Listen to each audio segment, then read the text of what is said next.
आपको एक नहीं 4 असाधारण पुत्रों की प्राप्ति होगी। सत्य गुरुदेव, क्या ये संभव है गुरुदेव? तब तो आप तुरंत इस यज्ञ का आयोजन करवाइए। मैं इसके लिए बहुत आतुर हूँ गुरुदेव।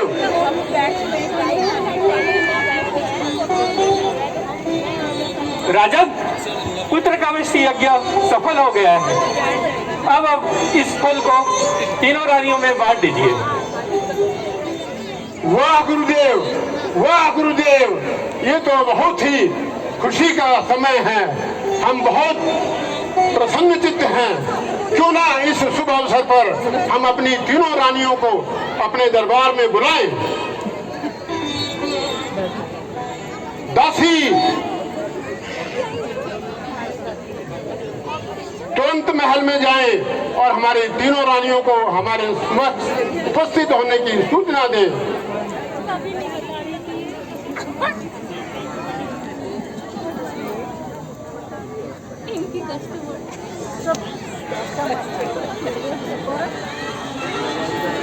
आप क्या करते हो?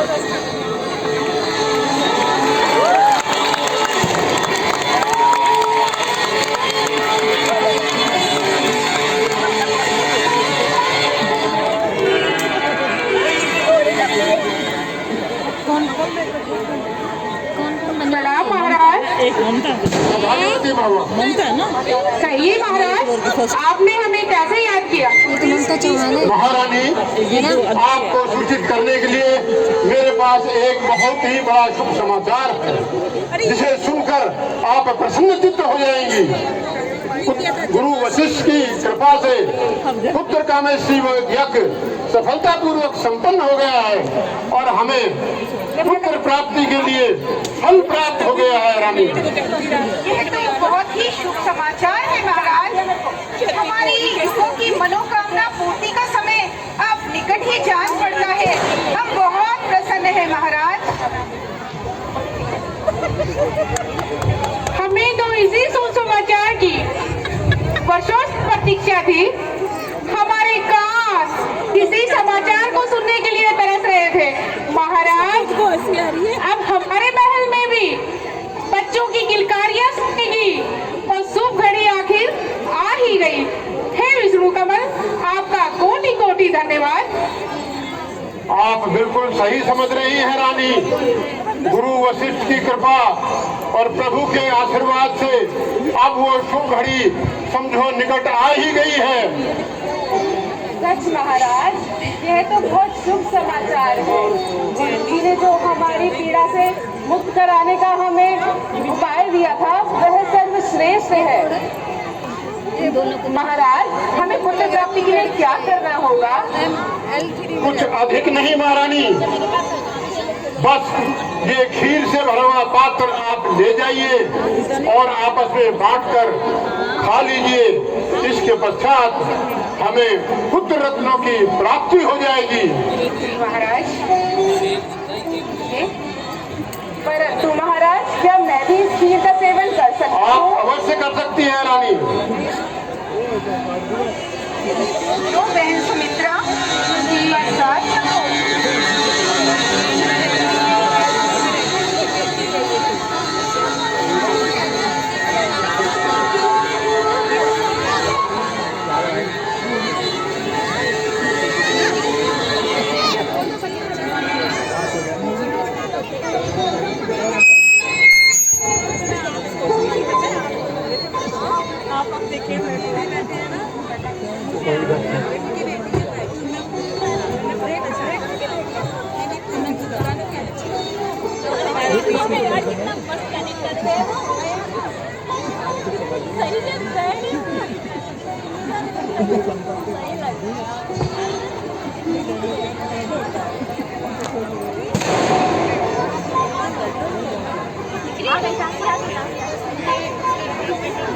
महाराज की जय हो। बधाई हो महाराज, बधाई हो। सारी शहर में खुशियाँ छाई है। बधाई हो महाराज, रानियों ने पुत्रों को जन्म दिया है।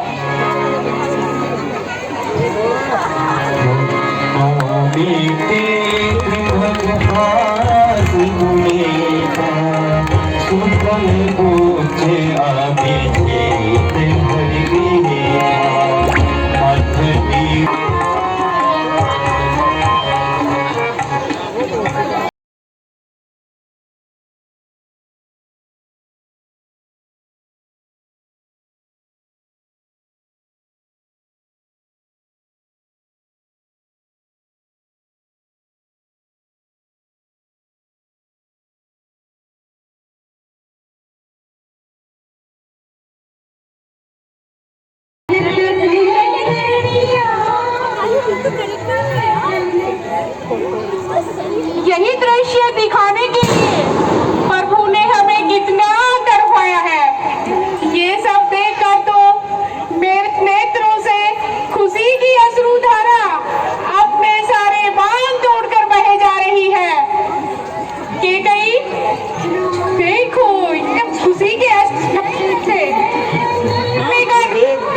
सत्य कहा सुमित्रा, बच्चे क्रीड़ा करते हुए कितने मनमोहक लगते हैं।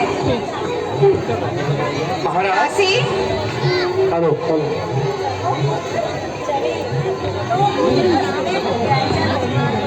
भोजन का समय हो गया पुत्र। महाराज अब समय आ गया है। आपके सभी पुत्र आपके चंद्रछाया से निकलकर बाहरी दुनिया की ऊंच नीच को समझे और हर परिस्थिति का सामना करने के लिए परिपक्व हो सके। परंतु क्षमा चाहता हूँ गुरुदेव, मेरे पुत्र तो अभी बाल्यकाल में ही है। अभी वो महल की आराम वाले जीवन के विपरीत जीवन जीने के लिए परिपक्व नहीं हो पाए हैं गुरुदेव। नहीं राजन, अब आप पुत्र मोह छोड़िए और उन्हें अपने से विकसित होने दे, अन्यथा आपको बहुत कष्टों का सामना करना पड़ेगा। जैसी आपकी इच्छा गुरुदेव। आप मेरे पुत्रों को शिक्षा हेतु गुरुकुल में भली भांति ले जा सकते हैं गुरुदेव। महाराज, आप अपने पुत्रों को इस वैभवपूर्ण जीवन से निकाल विषम परिस्थितियों में डालने की सोच रहे हैं स्वामी। महाराज, आपसे मेरा निवेदन है, आपने इस निर्णय पर एक बार पुनः विचार करें प्रभु। मैं आपकी पीड़ा भली भांति समझता हूँ रानी, परंतु शिक्षा दीक्षा की प्राप्ति के लिए हमारे पुत्रों को गुरुकुल में जाना अति आवश्यक है। तभी तो उनके ज्ञान का और विवेक की वृद्धि हो पाएगी रानी।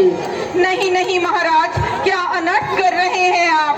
मेरे अबोध पुत्र राजमहल की सुख सुविधाओं से दूर कैसे रह पाएंगे। उस गुरुकुल की कठोर धरती पर ऐसे निष्ठुर न बने महाराज, मेरा हृदय बैठा जा रहा है।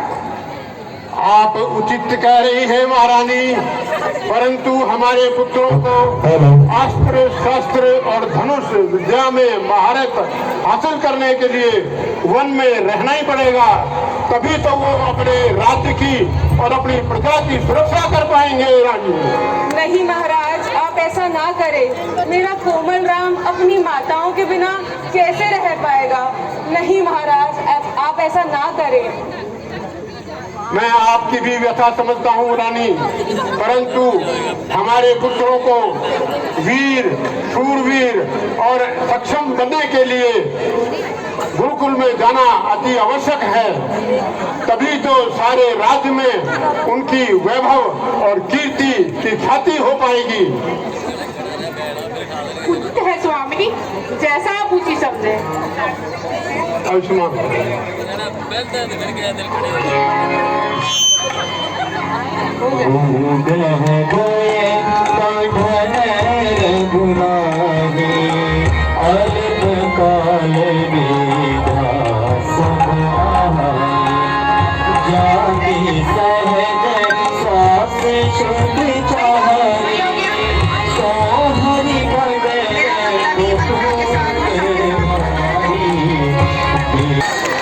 महाराज, मुनिश्रेष्ठ विश्वामित्र एकाएक राज्यसभा में पधारे हैं।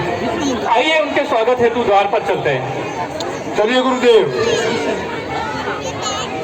प्रणाम मुनिश्रेष्ठ। प्रणाम मुनिश्रेष्ठ, आपका स्वागत है हमारी नगरी में। पधारिए मुनिश्रेष्ठ,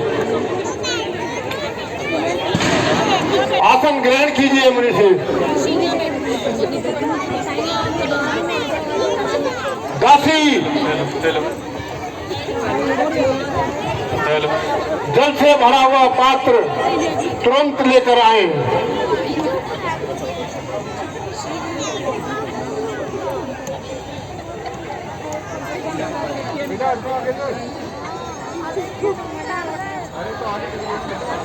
ये रही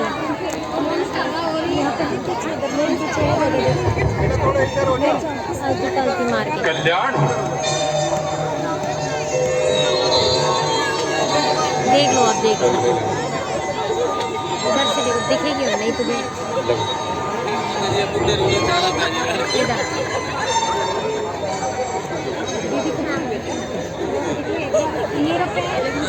ये मुनिवर, हम धन्य हो गए। आज आपके चरण कमल हमारी पावन धरती पर पड़ने से ये और भी पावन हो गई है। आशीर्वाद राजन, आपका सदा ही कल्याण हो। आपकी यश और कीर्ति चारों तरफ और अधिक फैले। हमें आज्ञा कीजिए मुनिवर, और आपका यहाँ पधारने का प्रयोजन बताने की कृपा कीजिए मुनिवर। धन्य हो रघुकुल वंश, इस पृथ्वी पर दूसरे किसी के भी मुख से ऐसे उदार वचन संभव नहीं है। राजन, हमारे हृदय में एक बात है, हम चाहते हैं वो तुम पूरा करो। हमें आशा है आप हमें निराश नहीं करोगे। कदापि नहीं ऋषिवर, कदापि नहीं। अयोध्या की समस्त प्रजा आपकी सेवा हेतु सदैव तत्पर है। आप कहिए कार्य क्या है? राजन, तपोवन में असुरों का उत्पात दिन प्रतिदिन बढ़ता ही जा रहा है। लंका के राजा का गुप्तचर सुबाहु और ताड़का पुत्र मारीच का उत्पात बहुत बढ़ गया है। चारों तरफ त्राही त्राही मची हुई है। किसी भी तरह उन्हें रोक पाना असंभव सा हो गया है। आप बताएं ऋषिवर, इसमें हम किस प्रकार आपकी सहायता कर सकते हैं? राजन, हम तुमसे तुम्हारे राम को मांगने आए हैं। हमें राम दे दो, हमारी रक्षा का उपाय स्वयं हो जाएगा। परंतु ऋषिवर, मैं क्षमा चाहता हूँ। मेरा राम तो अभी एक अबोध बालक है। वह किस भांति इतने शक्तिशाली राक्षसों का मुकाबला करने में सक्षम हो सकता है? राजन, तुम्हारे पुत्र अद्भुत हैं, तुम्हें ज्ञात नहीं, हमें आभास है। परंतु ऋषिवर, मेरा साहस और हृदय ऐसा करने के लिए मुझे आज्ञा नहीं दे रहे हैं। बस राजन, बस। धर्म और आदर्श की बड़ी बड़ी बातें करनी और बात है, और उसे मिलाना और बात है। तुम्हारे पूर्वजों ने अपने वचन के लिए क्या कुछ नहीं किया। अपने एक वचन के लिए अपने शरीर की बोटी बोटी करवा दी। महाराजा हरिश्चंद्र ने एक वचन के लिए अपने पुत्र और पति तक को बेच दिया। और एक तुम हो जो अपने पूर्वजों की कीर्ति पर कलंक लगा रहे हो। ठीक है राजन, हम जिस तरह आए थे उसी तरह चले जाएंगे।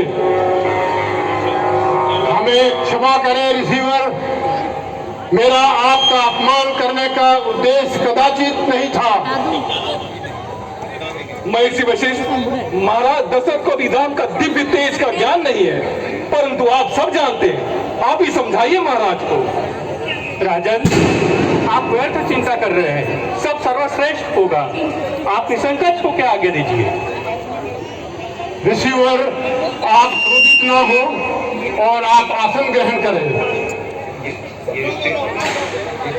ऋषिवर, मेरा तो आपसे नम्र निवेदन था कि मेरा राम बिना लक्ष्मण के कहीं जाता नहीं है। अतः मेरा आपसे निवेदन है कि आप राम और लक्ष्मण दोनों को ले जाइए।